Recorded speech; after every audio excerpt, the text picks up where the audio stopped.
बाली और तारा के पुत्र अंगद के लंका में भगवान राम के दूत बनने की कहानी तो आप सभी जानते हैं। लंका में जाते ही अंगद ने रावण के दरबार में सभी असुरों को अपने पग उठाने की चुनौती दे डाली थी, लेकिन कोई भी असुर अंगद का पैर उठा नहीं पाया। आखिर ऐसा क्यों? सवाल उठता है कि अंगद में इतनी शक्ति आई कहां से कि राक्षस उनका पैर हटाना तो दूर हिला भी नहीं पाए।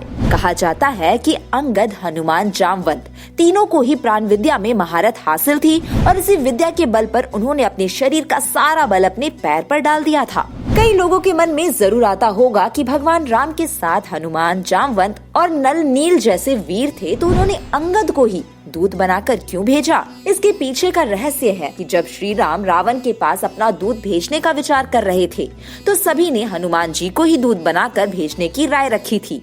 लेकिन भगवान राम का मानना था कि अगर रावण के पास फिर से हनुमान जी को भेजा जाएगा तो इससे शत्रु को यही संदेह जाएगा कि राम की सेना में केवल एक ही महावीर है। इसलिए भगवान राम ने हनुमान की तरह ही पराक्रमी और बुद्धिमान अंगद को ये उत्तरदायित्व सौंपा। जब अंगद रावण की सभा में पहुंचे तो उन्होंने सुलह करने का बहुत प्रयास किया।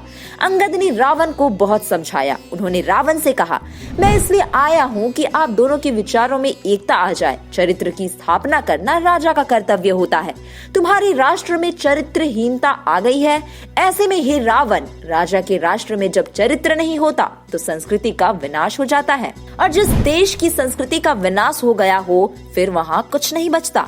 संस्कृति यही कहती है कि मानव के आचार व्यवहार को सुंदर बनाया जाए, एक दूसरे की पुत्री की रक्षा होनी चाहिए, और यही राजा के राष्ट्र की पद्धति कहलाती है। हे रावण, जब तुम्हारे राष्ट्र में एक कन्या का जीवन सुरक्षित नहीं तो ऐसे तुम्हारे राष्ट्र का क्या बनेगा? रावण ने कहा कि तुम्हारे बोलने का क्या मतलब है कि मैं दुष्ट हूँ? अंगद बोले, तो और क्या, ये दुष्टता नहीं तो और क्या है? किसी दूसरे की कन्या को हरण करके लाना एक महान दुष्टता ही तो है।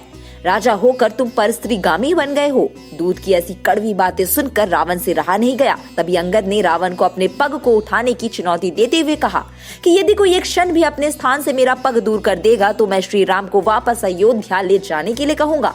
अंगद ने प्राण योग क्रिया के बल पर अपने शरीर का सारा भार अपने पैरों पर डाल दिया, लेकिन रावण की राजसभा में कोई ऐसा वीर योद्धा नहीं था जो उसके पग को टस से मस भी कर लेता। ये सब देखकर खुद लंकापति रावण सामने आया, लेकिन अंगद ने ये कहकर रावण को मना कर दिया कि हे रावण, तुम्हें मेरे चरणों को स्पर्श करना निरर्थक है। हाँ, अगर तुम राम के चरणों को स्पर्श करो तभी तुम्हारा कल्याण हो सकता है। अंगद शक्तिशाली बाली का पुत्र था। वो बाली जिसे ब्रह्मा जी से वरदान मिला था कि वो जिस किसी के सामने आएगा उसकी आधी शक्तियाँ उसमें आ जाएंगी। रावण को कई सालों तक बाली ने अपने बाजुओं में जकड़ कर रखा था। तो दोस्तों, अगर आप भी बाली की शक्ति से जुड़े रहस्यों को जानना चाहते हैं तो हमें कमेंट बॉक्स में जरूर बताएं।